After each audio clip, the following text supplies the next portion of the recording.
အားလုံးဒီအတိုင်းပဲမြန်မာပြည်အတွက်ဆုတောင်းပေးအောင်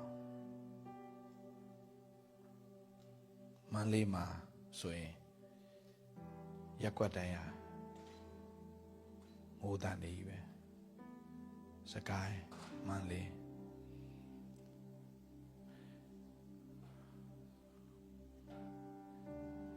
တတ်နိုင်တဲ့လောက်ကျွန်တော်တို့ကူညီကြရအောင်ကျွန်တော်တို့အခု team တွေစတင်တော့လှုပ်ရှားနေပြီအဓိကလိုအပ်နေတဲ့အရာတွေအားလုံးဖြည့်ဆည်းပေးဖို့လူတွေကစိတ်ဓာတ်ကြောင့်မစားနိုင်မတောက်နိုင်တော့ဆိုတော့ရေအများကြီးလိုအပ်နေတယ်ရေဆိုတာအားဖြည့်ချိုရည်မှအစားပေါ့အများကြီးလိုအပ်နေတယ်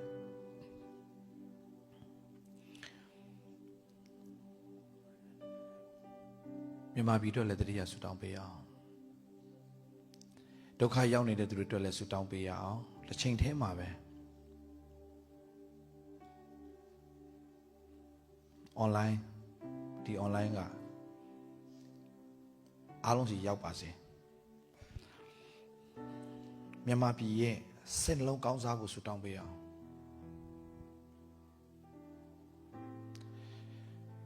ကျွန်တော်ရှင်းပြောရင်ကျွန်တော်အမေရိကသွားချင်မှသွားမယ်ကျွန်တော်မသိဘူးတကယ်ဒီအဲ့ထက်ပိုဆိုးလာပြီဆိုရင်တော့ကျွန်တော်မြန်မာပြည်ပြန်မယ်ရအောင်ကျွန်တော်ပြန်မယ်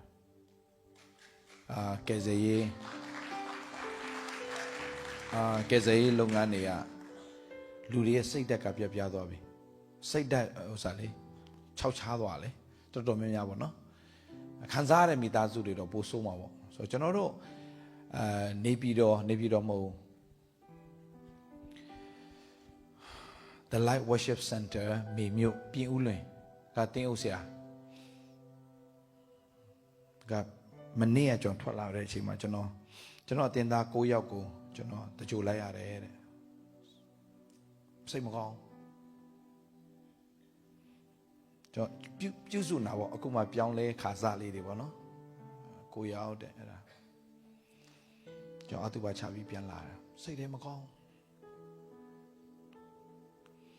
ပြီးတော့မှချက်ချင်းနေပြီးတော့ဆင်းလို့ကျွန်တော်ပြောချင်မှာ तू ကမန်လေးကျွန်တော်လည်းစကားပြောချင်မှာမန်လေးမှာ तू အတူပါချပေးနေပြီးလည်းနေပြီးတော့တန်းဆင်းလို့နေပြီးတော့ဆင်းနေချင်းမှာ तू ဖုန်းဆက်လို့မရတော့ဘူးတဲ့ငလင်လှုပ်နေပြီတဲ့မနေ့ကပြန်လှုပ်တယ်အဲ့လှုပ်နေပြီးအဲ့လောက်တော့မကြမ်းတော့ဘူးလှုပ်နေပြီဆိုတော့ဘုရားခင်ပြင်ဆင်ပေးရင်ကျွန်တော်တောင်းမှကြည့်မယ်မြန်မာပြည်အစိုးရတောင်းမှကြည့်မယ်တောင်းမှလို့ပြန်ဝင်ခွင့်ပေးမယ်ဆိုရင်တော့ကျွန်တော်ပြန်ရအောင်ဝင်သွားမယ်တကယ်တော့ကျွန်တော်တို့ကဟိုပေါ့နော်ကျွန်တော်ထောင်ချလိုက်ပြီးနောက်ပိုင်းကနေတော့ပြန်ပို့လိုက်ကြတယ်တကယ်ဆိုကျွန်တော်တို့ case ကပြန်ဝင်လို့မရတော့ဒါပေမဲ့ကျွန်တော်ပြန်တောင်းမှမယ်ပြီးတော့မှကျွန်တော် team တစ်ခုပြန်ဖွဲ့ပြီးတော့မှကျွန်တော်ဒီကိစ္စတွေကျွန်တော်ပြိုပြတ်သွားတဲ့ဟာတွေအားလုံးကိုရတဲ့လောက်ကျွန်တော်ပြန်ပြုပြင်ပြီးတော့မှလုပ်ချင်တယ်ဒီတော့ကျွန်တော်အထူးဆုတောင်းပေးရမှာမြန်မာပြည်သားတွေထဲမှာဟိုဒုက္ခရောက်နေတာကိုကျွန်တော်တို့ကူညီရမယ့်အစားဟိုဈေးတင်တဲ့အဖွဲ့တွေဆုတောင်းပေးရအောင်ကျွန်တော်ဒီကလည်းပြောချင်တယ်ဥပမာဗျာအခုပြိုပြတ်သွားတယ်ဗျာပြိုပြတ်သွားတာဘာလို့အပ်လာပြီလဲဘီလက်မီအရန်လိုအပ်ပြီမဟုတ်လားဆိုတော့ဘီလက်မီရောင်းတဲ့သူတွေကပို့ပြီးတော့မှဘာလို့မှာလဲကူညီရမယ့်စားဈေးတင်ပလိုက်တယ်အဲ့ဒီစိတ်ဓာတ်တွေကိုမကြိုက်တာကျွန်တော်ဟိုဈေးလျှော့မဲ့ကိစ္စဘာလို့ဈေးတင်တာလဲ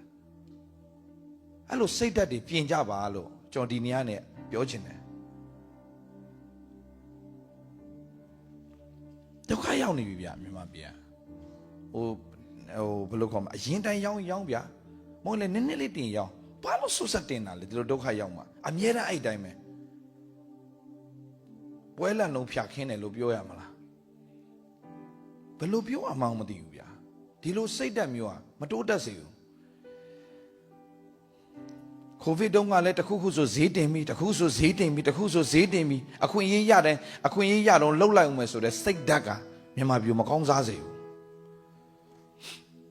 ဆိုအားပေးခြင်းတယ်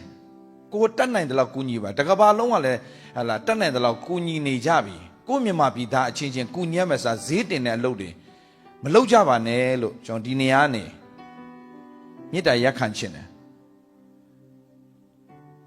မေတ္တာရက်ခံချင်ပါတယ်အဲ့ဒီဗီဒီယိုကလစ်ကိုရအောင်ပို့ပေးပါတကဘာလုံးတို့ပြင်မြန်မာပြည်တဲ့ကိုဈေးနှုန်းတွေချိုးတောင်း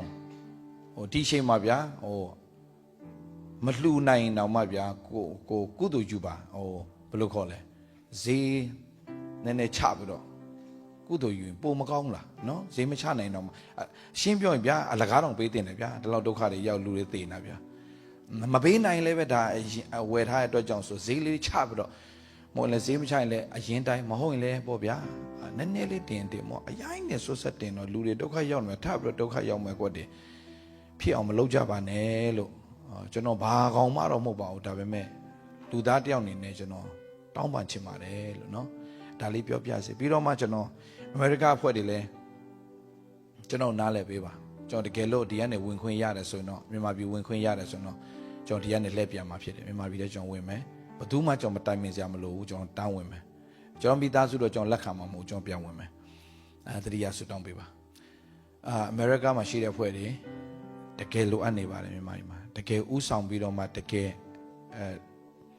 တုံးတက်တိုက်ကြားကကိုက်ပေါ့ဗျာအဲ့လိုပဲပြောကြပါစို့အရန်ကိုလိုအပ်နေတဲ့အချိန်ဖြစ်တဲ့အတွက်ကြောင့်ကျွန်တော်ကောင်းဆောင်တယောက်အနေနဲ့ကျွန်တော် ministry ကိုဥဆောင်ပြီးတော့မှအဲ့ဒီလက်တလောအရေးပေါ်ကယ်ဆယ်ရေးလုပ်ငန်းတွေကိုကျွန်တော်ပြန်လုပ်ချင်တဲ့အတွက်ကြောင့်မရောက်ဖြစ်ရင်ကျွန်တော်နားလဲပေးပါကျွန်တော်ခွင့်လွှတ်ပေးပါအမေရိကဖွဲ့တယ်အဲ့မှာဖခင်အသုံးပြုနေဆရာဇော်လင်းအောင်တို့ဆရာထန်တောင်တို့ဆရာမုံတောင်တို့ရှိပါတယ်ဗျနော်ကျွန်တော်အားပေးချင်တယ်ကျွန်တော်လာမှအဲ့ပွဲကြီးဖြစ်မှလည်းမဟုတ်ပါဘူးဒါပေမဲ့တစ်နှစ်လုံးကြိုတင်လို့မှလှုပ်ထားတဲ့သူတွေလည်းကျွန်တော်နားလဲပါတယ်ဒါပေမဲ့ဂျေဇုပြု၍ဟိုမှာပို့လို့အပ်တယ်လို့ကျွန်တော်မြင်ပါတယ်လူကစိတ်ရင်းအရသာလူထောင်နဲ့ချီသေးတယ်ပြောတာမကတော့ပါဘူးဗျမကတော့ပါဘူးကျွန်တော်ဒီတိုင်းထိုင်ကြည့်နေလို့မရဘူးဗျတကဘာလုံးကသွားနေချိန်မှာကျွန်တော်တို့ကကျွန်တော်ပြန်လှည့်တင်တယ်လို့ကျွန်တော်မြင်တဲ့အတွက်ကြောင့်အမေရိကရှိတဲ့အဖွဲ့တွေကျွန်တော်တောင်းပန်ပါတယ်တကယ်လို့ကျွန်တော်ဝင်ခွင့်ရပြီဆိုတော့ကျွန်တော်သွားခွင့်ပြုပါလို့ကျွန်တော်ပြောပြစေ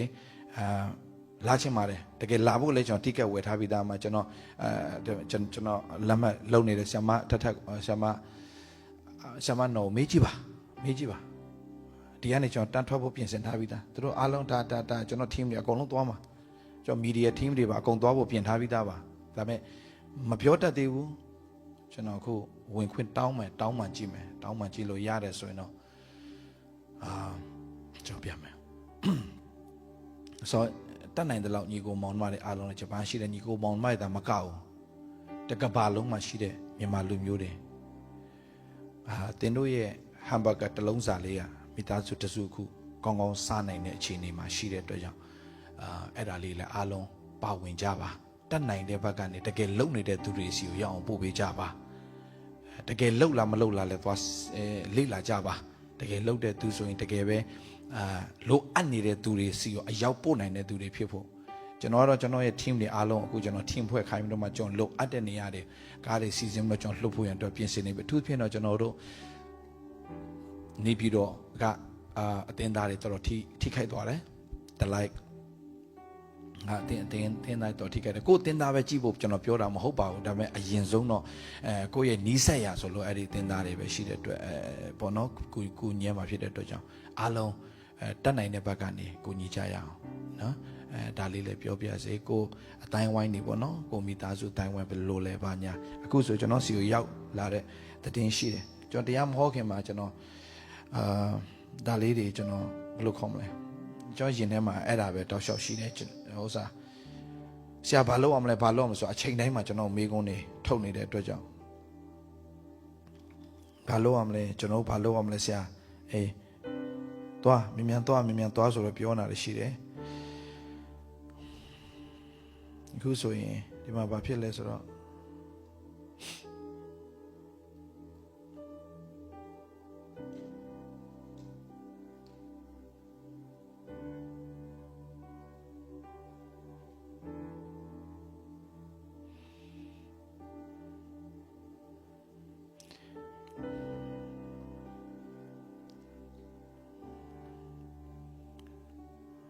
ချက်ချင်းမနော်အခုဆိုရင်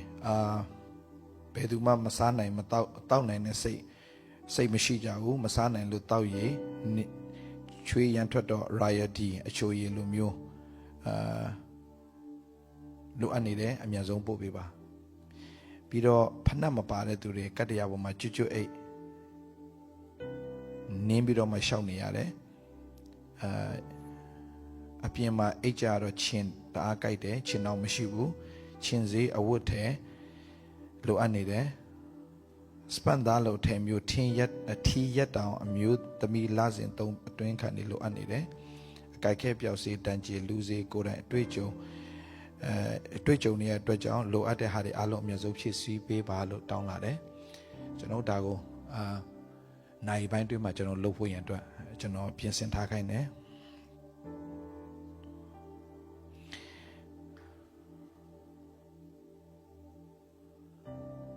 ဒါကြောင့်ကျွန်တော်အနေနဲ့အားပေးခြင်းနဲ့ရတော့ဒါပြီးတာနဲ့လည်းကျွန်တော်ချက်ချင်း meeting ထိုင်မှာအကြက် meeting ထိုင်မှာကျွန်တော်တို့ group တွေခွဲပြီးတော့မှကျွန်တော်နေပြီးတော့ the group မန်လေးစကိုင်း the group ခွဲပြီးတော့မှကျွန်တော်လုပ်ဖို့အစီအစဉ်တွေရှိတယ်ဆိုတော့တကဘာလုံးကရှိတဲ့ညီကိုမောင်မတွေလည်းမြန်မာပြည်သားတွေအားလုံးကူညီကြဖို့ရန်အတွက်ယေရှုနာမနဲ့ကျွန်တော်မေတ္တာရက်ခံခြင်းတယ်အခုကျွန်တော်ဒီနေ့ the light တွေအားလုံး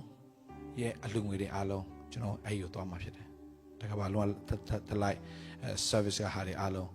ဒီနေ့လည်းအလှငွေကောက်တယ်ဆိုရင်ကောက်ပြီးတော့မှချက်ချင်း